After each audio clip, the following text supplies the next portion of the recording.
বলে গেছে জাকের পার্টি যেদিন ক্ষমতা যাবে তখন মাথা পিছু আয় হবে 50 লক্ষ মার্কেট করেন বা এরকম একটা কিছু। যদি আমার কাছে যদি অর্থ থাকে তাহলে আমার লুট করার তো কোনো প্রশ্নে আসে কি ভাই? যদি আপনার কাছে ভাই কিছু অনেক পরিমাণ টাকা থাকে আপনি কি লুট করবেন? আমারই আছে, তাহলে সেই ক্ষেত্রে আমার এটা কিন্তু প্রয়োজন নাই।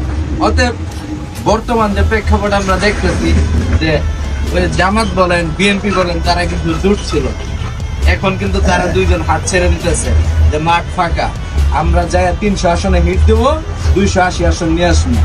বিএনপিও চাইতেছে আমরা 300 আসনে হিট দেবো, 290 আসন নিয়ে আসবো। মানে কি কমিটমেন্ট কিন্তু ছেড়ে গেতেছে, মানে আত্মবিশ্বাস ছেড়ে গেতেছে, মানে ক্ষমতার কিন্তু আমাদের ভাই এরকম কিছু নাই, লোক লালসা নাই। আমাদের কথা হইলো যে মানুষ জানি প্রকৃতভাবে মানুষ জানি তার অধিকারটা বুঝা পায়। এই যে আমাদের ভাইজান সৌরদী উদ্যানে বলছে যে আগে মানুষ তো বাক স্বাধীনতা কথা বলার অধিকার চায়, যে মুখ খুলে পরে গাইলাম ও খারাপ করছে গালি দেবো, এই অধিকারটা কিন্তু আওয়ামী লীগের আমলে ছিল না। তারপরে গণতান্ত্রিক অধিকার চায়, মানে আমি ভোট দিতে পারবো সঠিকভাবে, এটা কিন্তু আগে ছিল না।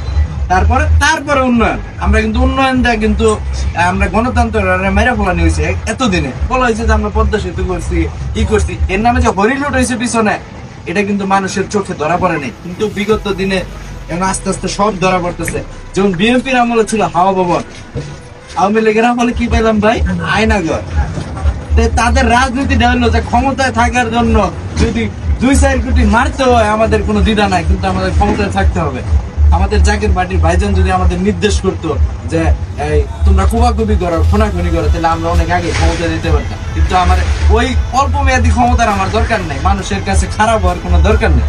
আমাদের দরকার হলো মানুষের কাছে আমাদের জাকের পার্টির আদর্শটা তুলে ধরার।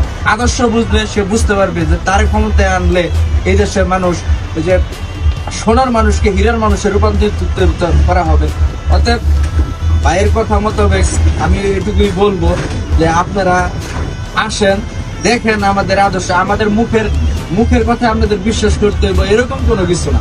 আপনারা আগে দেখবেন, আপনার আদর্শ যদি ভালো না লাগে আপনি যায়েন না, আপনার যদি মন না চায় আপনি যায়েন না, কিন্তু আপনি দেখবেন যেন আল্লাহ তাআলা আপনার 2 পাও দিছে, 2 হাত দিছে, 2 চোখ দিছে, দুনিয়াটা বোঝার ভাই সুযোগ দিছে না আমাদের, তাহলে আমরা ওই জ্ঞানটা কেন নিব না? অতএব আমি বলবো যে আপনারা দেখেন আমাদের জাকের পার্টিতে কিরকম কর্মকাণ্ড চলে বা অন্য দল থেকে কিরকম, যদি আপনাদের ভালো লাগে তাহলে আপনারা করবেন। এই বলে আমার বক্তব্য শেষ করছি।